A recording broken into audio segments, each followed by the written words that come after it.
Welcome to the Voice of 𝗻𝗶𝗄. In this mini-edu series, we bring you fresh insights and education from top industry leaders and 𝗻𝗶𝗄 ambassadors. My name is Neira Jones, and today I'll be talking to you about stablecoin payments, covering retail adoption, risks, and competitive advantage. Why this topic matters. Did you know that the stablecoin market has exploded from just $20 billion in 2020 to $292 billion in 2025, a staggering 1,360% increase. In today's episode, we're diving into stablecoins and why they're quietly revolutionizing global payments infrastructures.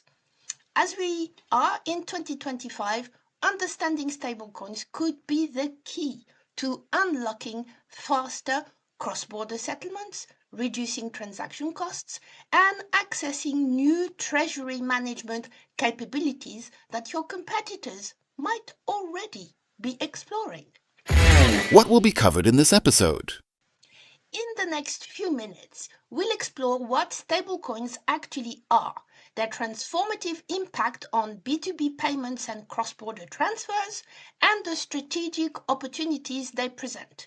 We'll also share actionable insights to help you navigate this quiet revolution that's reshaping global finance. What are the key insights? Stablecoins are fundamentally changing how money moves across borders.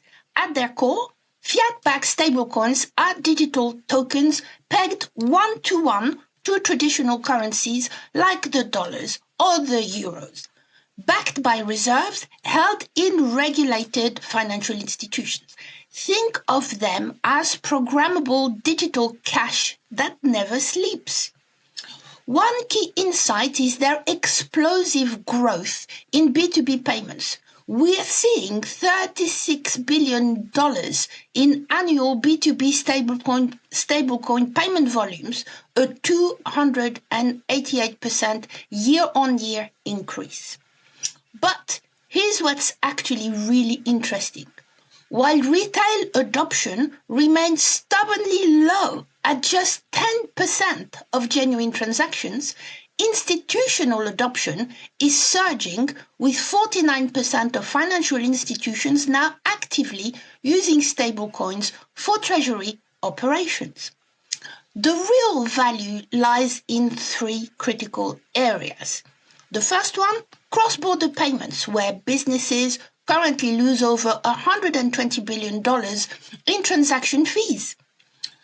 B2B settlements is the second critical area, where stablecoins can release up to $11.6 billion in working capital trapped in traditional payment systems. And the third area is merchant settlements, where companies like 𝗁𝗶𝗴 and 𝗁𝗁𝗁𝗆𝑐𝗿𝑜m are already offering stablecoin payouts for near-instant borderless transactions.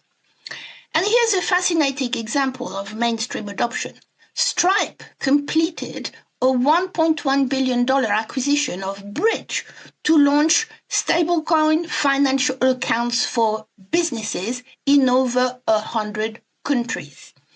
Patrick Collison, the CEO of Stripe, recognizes that stablecoins represent the future of programmable money, stating their commitment to building infrastructure where digital asset payments become as accessible as traditional finance.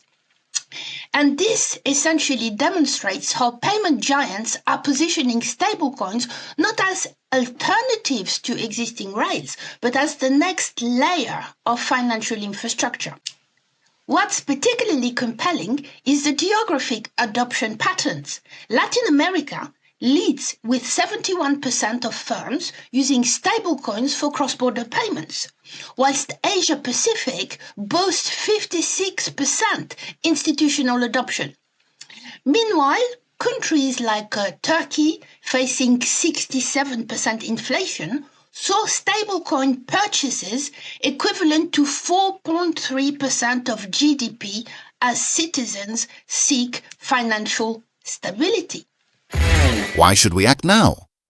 If you're not exploring stablecoins in your payment strategy, you're missing a fundamental shift happening right now. Major retailers, including Walmart and Amazon, are actively evaluating their own stablecoins to slash billions in card processing fees. When news of these initiatives broke, Visa and MasterCard stocks dropped nearly 5%, wiping out $60 billion in combined market value. Moreover, the regulatory landscape is crystallizing. The EU's MiCA framework is operational, the UK's regulatory sandbox is active, and the US Genius Act was signed into law by President Trump in July 2025.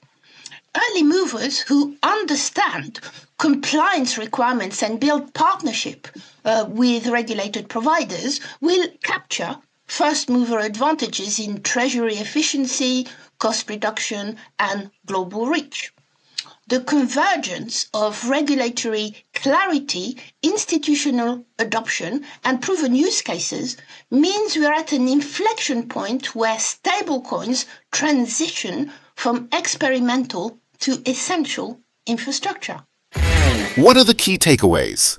Well, first of all, start by mapping your highest cost, slowest payment corridors. These are prime candidates for stablecoin pilots. Focus on cross-border B2B flows where the value proposition is clearest and regulatory uncertainty is lowest. Secondly, partner with regulated stablecoin infrastructure providers rather than building in-house.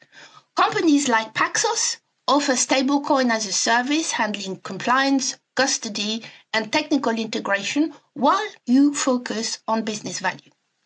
Thirdly, begin with low-risk pilot projects in non-core markets to build internal expertise.